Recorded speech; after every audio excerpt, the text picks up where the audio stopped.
actually back. I've had so many comments on my recent videos saying, oh my god, you're back. But no, those were all pre-recorded videos scheduled while I was away getting married. And thank you so much for all of your kind comments. While I was away, of course, the film Men came out, and guess what? It's still not out actually in my country, but they are having some pre-screenings this weekend, and I just got back last night, midnight, and today, 1:30 p.m, I am seeing Men. I have to be really honest with you all.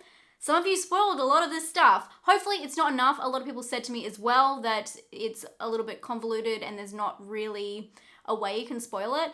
It's nothing to do with the plot, just some special effects things were kind of said to me. So I'm interested. And a lot of people talk to me about like the third act and how it ends. Not really how it ends, but particularly kind of like the structure of it. So I just wanted to say, please keep in mind, even though films can be really exciting to talk about in the community, some countries don't even get films weeks after you've seen it. So although it feels like you've given people enough leeway to go and watch films before you know, roll into their DMs and talk about how excited you are, which I really do appreciate when people do that, because I know it comes from a place of wanting to share and wanting to talk and being inspired by horror.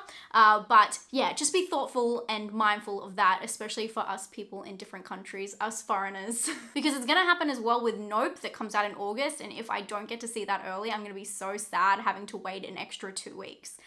Anyway, we're talking about Men today. I am so excited to see this one. It's an A24 film, and something that people have been saying to me nonstop is it's a very A24 film, which I am cool with, I am down with, and I'm prepared for, I think. A lot of people have hyped it up for me, so I'm expecting something quite wacky. I have not seen the original trailer. I never watched it. I really wanted to go into this one blind as possible. I know it's about a woman who gets stalked, and I believe it's got a lot to do with like a forest maybe area that she gets stalked in by a man. I know that this film has been quite controversial, and a lot of people said they didn't like it to me straight away. So I'm very interested to see what it's about, and if I can kind of guess why people haven't been into it, because I have not read any of that. So this is purely my opinion, as always, before reading anyone's in-depth analysis on the film. This is also really interesting coming off the back of Dashcam, which just came out. I did a video on that, and I had to watch it before I went away, and I was dying to tell you all about it.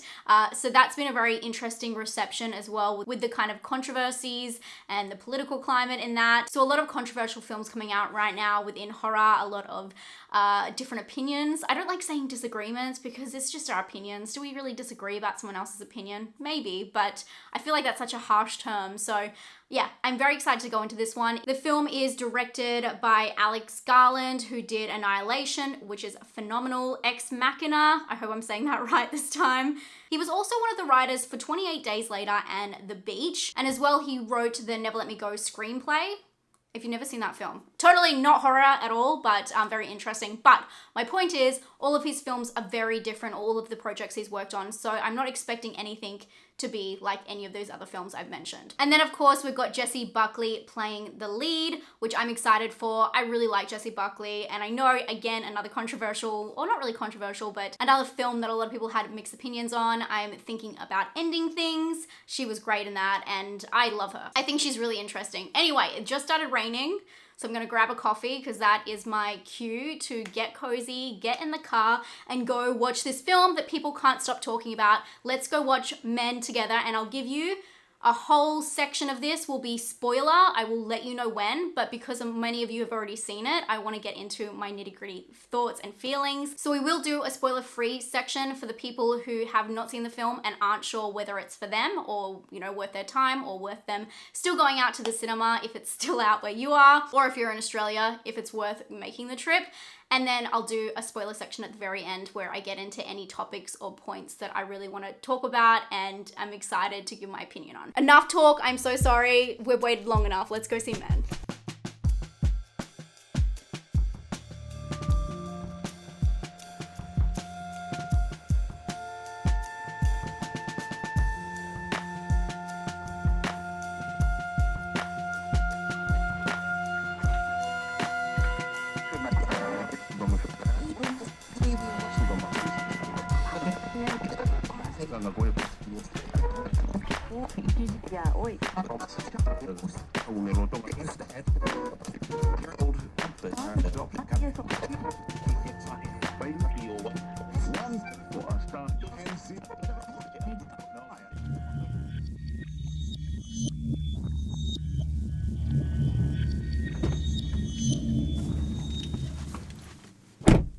Hey friends.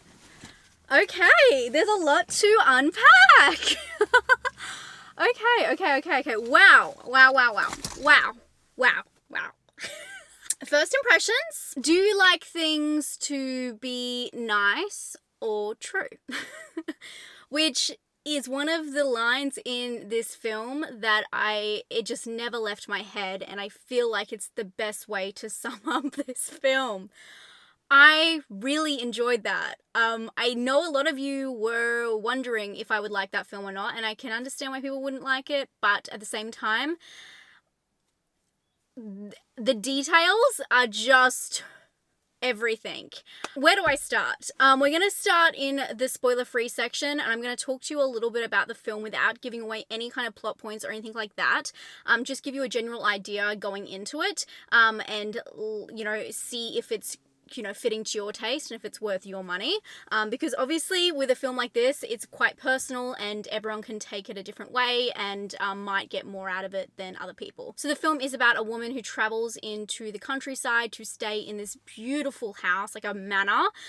Very interesting, coming off the back of me just being away for 3 weeks and doing this and staying in really strange and different houses. But she is alone and she is there to escape some events that have just occurred in her life.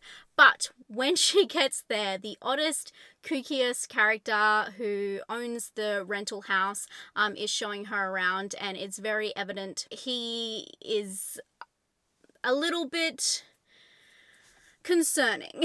And from there, she decides to explore the area, which is beautiful, but she finds that the beauty is interrupted by other beings in the village. The film is a lot slower than I initially thought it was going to be. I thought it was going to be crash bang crazy the whole time, and it is a very slow film with an exceptional payoff, but it's definitely a film that is layered. There's 2 ways you can really look at it. That's how I see it anyway. There's 2 ways you can really go into this film and pick it apart, but there are a lot of details and subtleties in this film. When I say it's slow and beautiful, but also quite silent. You're left to your own devices to kind of understand things, or really it's in the subtleties. It's not in exactly what everyone says. It's in how they say it or certain things like that. Certain movements, body language. A lot of it is in between the lines, but it's got this really interesting factor where like the silence is so loud, and because it is so silent, those little moves and those little moments really are screaming. They're screaming. So it's not really a subtle film, I don't think. It was pretty straightforward to me, believe it or not. I thought it was quite straightforward, but also in the way that they tell it, it's just very strong. Let's talk about the cinematography. Obviously, beautiful location. The house in this film is stunning, and they couldn't have done better to put it in this beautiful, almost soft and warm location. It feels quite safe and warm, which we come to find is not the case, and just the forest around where she is staying and where she goes for walks it's just spectacular, and the soft focus they use during those scenes, it's almost hypnotizing. It's a slow film that is utterly hypnotizing, but my favorite thing, or one of my favorite things about the whole film, was the sound design. The soundtrack itself, music is haunting and beautiful, and it really echoes like what the character is feeling with this like haunting, mesmerizing, almost trying to get like this ambient clarity, and then it being interrupted. It is so beautiful. I absolutely love the soundtrack. I can't wait to listen to it endlessly on a loop. That's probably my favorite part, and I think that you could really take the film away from the soundtrack as well and just love the soundtrack for what it is. But they really incorporate all of the nat sounds, so that's the natural sounds of like the birds and the wind and all that. There's this amazing scene in this tunnel, which I'm sure they showed on probably one of the trailers, but they had it on their first initial poster, and that was one of my favorite scenes because it goes from so warm to so scary really quickly, and that's when I felt like the film was really hypnotizing. I thought Jessie Buckley did a phenomenal job in this film, but for me, Rory Kinnear is the star of this film. If you've seen it, you definitely know why. I just thought he was fantastic.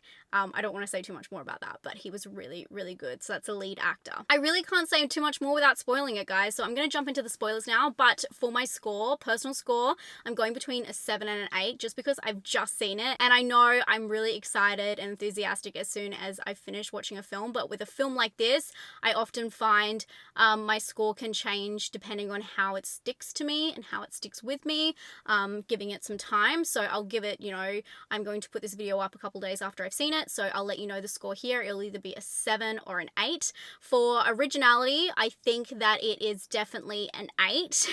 I don't think that there's films much like this. I do want to talk about one other example when I get to the spoilers, but I don't think it's exactly like this. And for scare, I don't think that the film is terrifying, but it is very unnerving and chilling. We've just done those scores. I did like a ranking of scares, or really categorizing of scares, and I think that this one falls into chilling and unnerving. It's kind of like a thriller. It's like an unnerving film, but the special effects into it, which I haven't even really touched on, are phenomenal, and just really will leave your jaw on the ground. Not sure if it will scare you, but it will likely disgust you, and there is a lot of gore in this film, so I'm gonna actually give it a 7.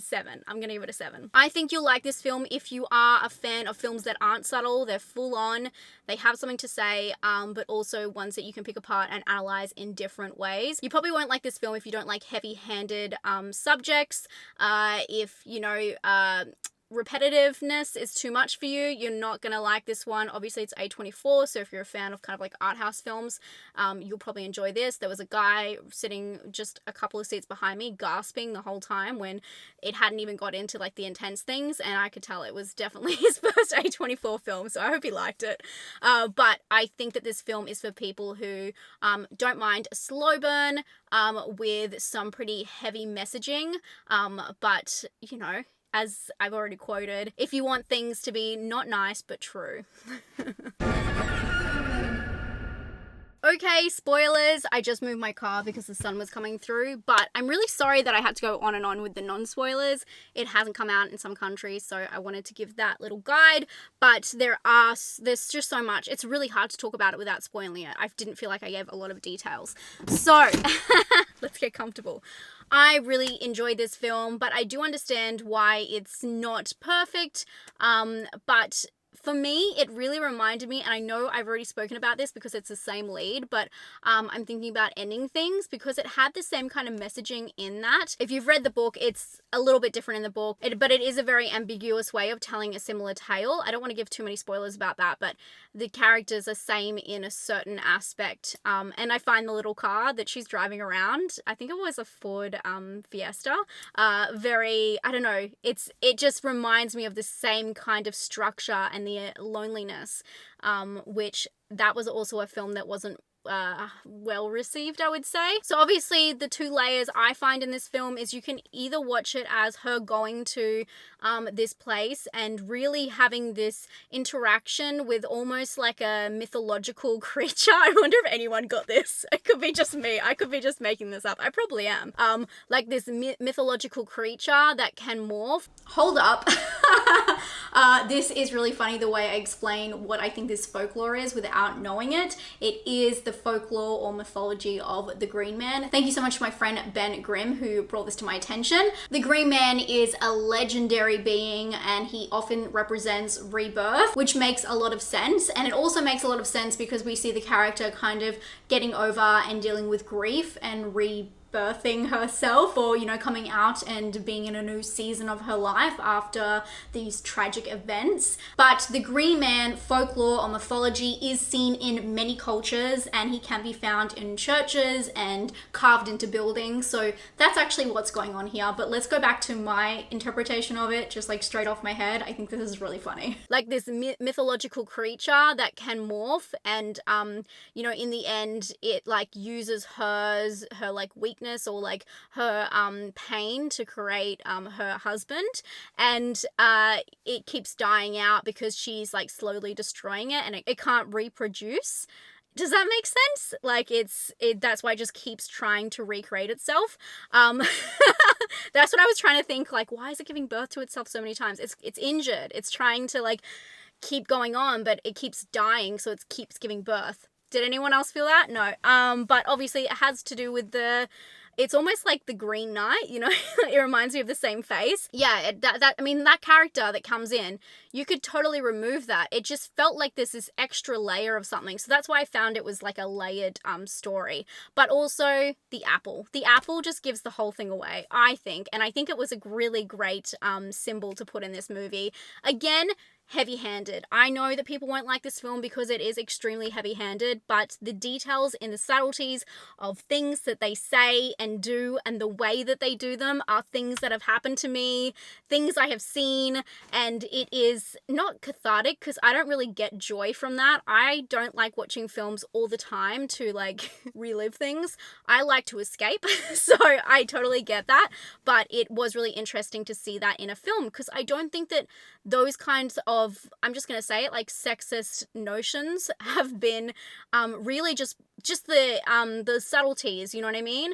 The aggressions, the microaggressions have really been put in a film. It is over the top. So, but when you build them all up, it kind of shows, which I guess that's the whole point. But anyway, sorry, back to the apple. So you can see it as the mythological creature, or you can see it as, I mean, it can be both. You can see it as the apple, which the apple is literally, she walks in the yard, she takes the apple down, and she fucking Eves it, you know what I mean? She's the Eve, and this has to do, in my head, this is all my own interpretation, I guess, this has to do with, it's all her fault, you know? She's the one to blame. You know, the first ever woman is the one to blame. She ate the apple. How dare she? The forbidden fruit, and therefore everything is her fault. And if you were wondering why she didn't leave the house, that is... that's the exact problem. She shouldn't have to leave the house, you know? So yeah, I thought that was really interesting because it all ties back to her husband and how his demise is her fault. So I did think that was really clever. I thought it was all clever, and in a way it was kind of good bringing in the whole folklore, whatever the hell that god thing was, because it is interesting to wrap it into a creature. I do think the title Men, although... because they all have the same face, being the same thing, you know, being all men, it is heavy-handed. And the face when, I'm sure everyone felt the same, the face when the kid takes off the mask, it's a little bit overdone. So I do understand how it's a little bit too much sometimes. And it would have been nice, because it was nice the first couple times you saw the face that was the same, that you were like, oh, is that the same guy? Is it? And you couldn't really tell. But with the kid, it was like copied and pasted on. So for me, that kind of like took me out of the moment. That was one thing that I was like, oh God. But yeah. Anyway, yeah, there was a lot to break down in all of those little moments, but I did find it really interesting, the points it had to make, and I don't think that has been done before. I think there's always a conversation within horror about being heavy-handed, and it's always going to piss some people off. But I thought that the details they chose to focus on in this film, although it wasn't subtle at all, and as I said before, with the quietness of the film, it felt like it was screaming. In those moments, you know, especially when she's like sitting next to the fucking vicar who put his hand and he's like starts like caressing her like legs while he's talking to her about how it's her fault that her husband died. That it was the most. But it's, you know, the silence, and because there's nothing else moving, they're in this still environment and it's just them sitting down, it feels so loud, and it does really put a microscope over that. And it is when you're in those moments, whoever you are, when something bad is happening like that and it feels icky and weird, you can't focus on anything else and everything else kind of floats away. And I felt that in those moments. When I was double checking on IMDb the name of the actor, I did see like the first review come up. The title said that this film was incomplete, and I don't agree. When I go back to films like, and I know I'm going to relate it to it because it's the only thing that really feels similar in its themes, and if you've seen it, I hope you understand what I'm talking about. I'm thinking about Ending Things. That's a film that you need prior knowledge of a lot of things to go in and watch and understand. But for me, this film felt really clear cut, and the ending felt very, like, what else, I don't know what else you want her to explore. She kind of had come to terms. She'd killed that beast within inside her, and she'd killed whatever that thing was, and with having someone else come and make you feel warm again and like a friendly face is what she needed. The smile, you know. Of course, I don't think that every single surrealist moment in that film, every single surrealist a special effect is warranted, but art is art, and you know, you gotta let it crumble, you gotta let it fall where it may. And I do think that the film was a little bit too slow. At parts it kind of lost me because it was so hypnotizing, and I know I've already said it, but especially when they're in that cave, it was so hypnotizing. I was just waiting for something scary to happen when she was doing the echoing. It was so beautiful, and you were just, it had that whole setup where this is the moment where the horror's gonna start.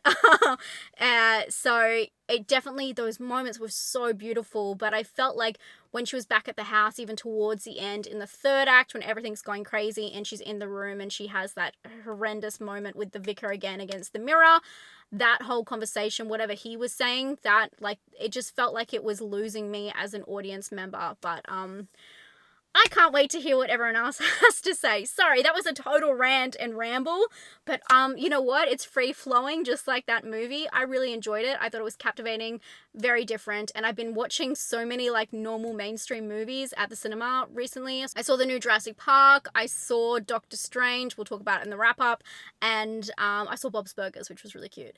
But it was really nice to see something that was more my style, and just interesting, and a lot for my brain to kind of try and take in and like analyze as I'm watching it. So I really enjoyed that. I can't wait to hear what you all think about the film. If you loved it, if you hated it, I don't care. I just want to know. Let me know what you loved and what you hated about this film down below. Let me know what your score is as well. I'd love to know that, because it's easier for me to understand where you're coming from. I know scores are kind of icky because you can't really... It's like apples and oranges when you put films next to each other and try and rate them different scores, because there's so many different elements that goes into them. But I think it would be very helpful if you let me know your scores for the film and then what you liked and what you didn't like about it. I'd love to hear it down below. Thank you so much for hanging out with me. Do you mind these rambly videos? I hope not. But I'm so glad to be back, and thank you so much for hanging out and yeah, supporting me. I'll talk to you all very soon. Stay safe and stay spooky. Bye, friends.